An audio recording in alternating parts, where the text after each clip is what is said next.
Ha Long Bay is one of the world's great natural wonders and is probably the most beautiful tourist destination in Vietnam.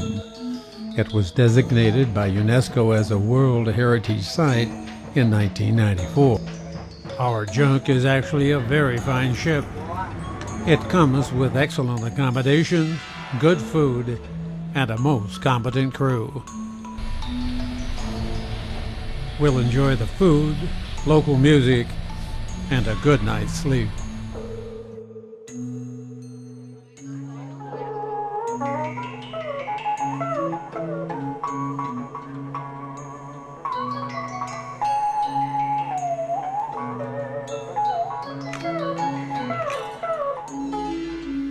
Ha Long Bay features more than 1,000 awesome limestone karsts and islands of various sizes and shapes along its 120-kilometer coastline. Its waters are host to a great diversity of ecosystems, including offshore coral reefs, freshwater swamp forests, mangrove forests, small freshwater lakes, and sandy beaches.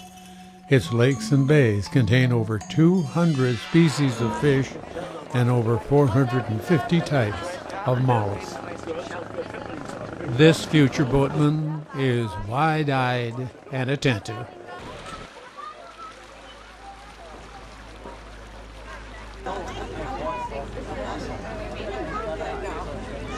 In the beginning of the 19th century, the first two fishing villages in the bay were formed. The fishing communities who live on the bay nowadays still retain their own special culture.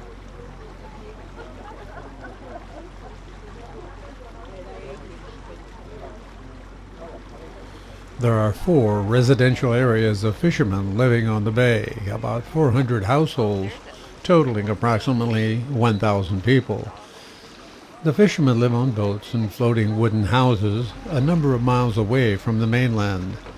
Living away from the mainland, however, has always been a struggle, notably in getting the children educated. There is a school for the children here and small stores which stock the basics. Due to rising waters, the people made homes from boats. Though they maintain an ancestral shrine on the mainland, they have no home or land ownership, and their main livelihood is fishing and aquaculture. Apparently men are in short supply. The local school teacher would like to steal our shoreboat captain.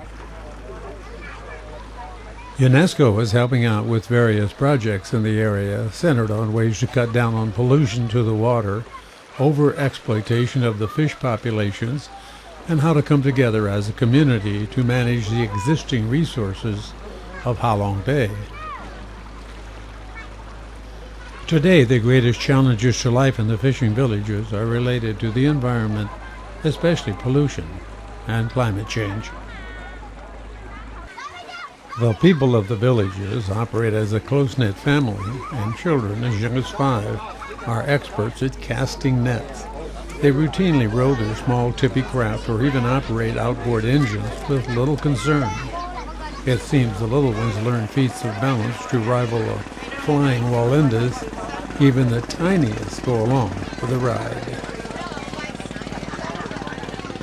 As boats come and go in various directions, sometimes towing one another or with passengers clinging to each other's craft, it would seem fingers and even toes are in constant danger.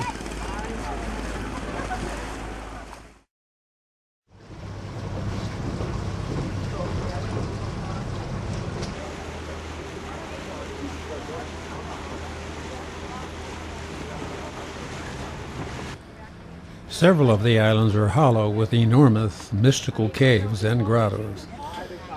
This limestone cave area is now heavily developed for tourism. We'll visit one, and after a climb of some 91 steps, the view is spectacular.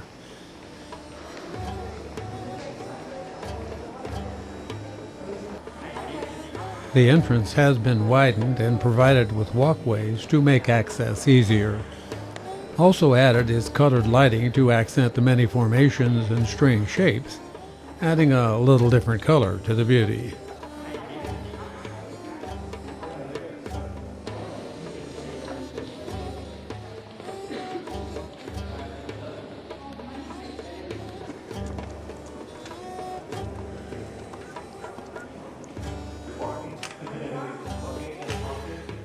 The exit is easy to find and comes with another spectacular view of this far corner of Ha Long Bay.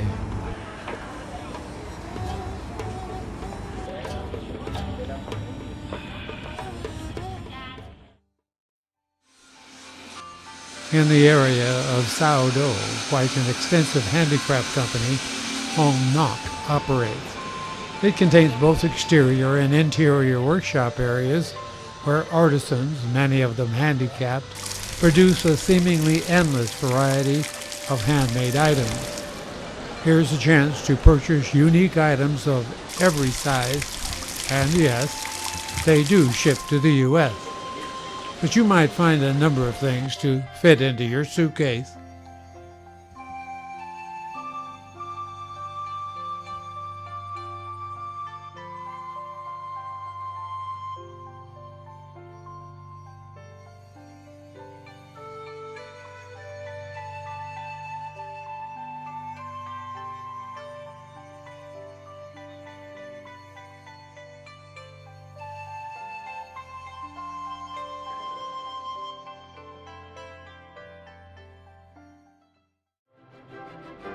You'll see all of this and more on an AmaWaterways River Cruise.